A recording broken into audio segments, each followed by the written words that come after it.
Vote কারে দিবেন, কি মার্কায় দিবেন, ওইটা আমার বলার কোনো দরকারই নেই। আমি মৌলিক একটা কথা বলবো, সেই কথাটা হচ্ছে ভোট একটি আমানত।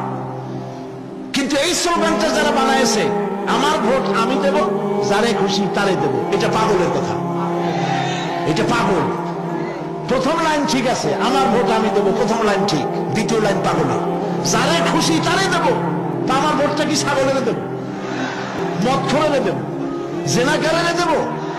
তাহলে স্লোগানটা কেমন হওয়া উচিত? আমার ভোট আমি দেব, দক্ষ এবং যোগ্য দেখে দেব। আপনারা মসজিদের ইমাম যখন বানান, তখন তাকায় দেখেন লুঙ্গিটা গিরের নিচে পড়ছে কিনা, মাথার চুল সামনে দিয়ে লম্বা কিনা, মোজগুলি মুখের মধ্যে ঢুকছে কিনা, এগুলো দেখেন কিনা। আরে বাবা, 200 লোকের ইমামতি করবে, তাতে এত দূরবীন দিয়ে দেখেন।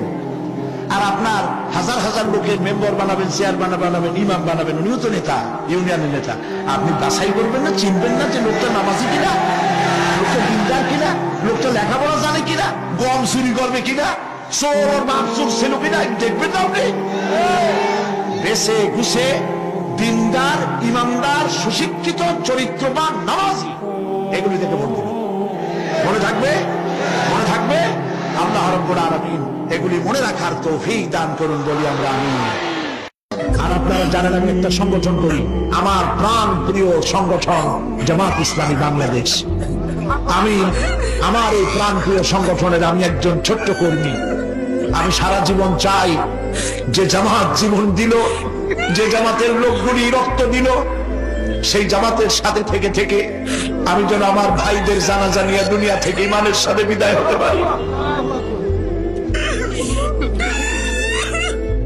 প্রিয় ভাই সব, এই বিশাল সংগঠন আল্লাহ যেন কবুল করেন, আমরা বলি আমিন।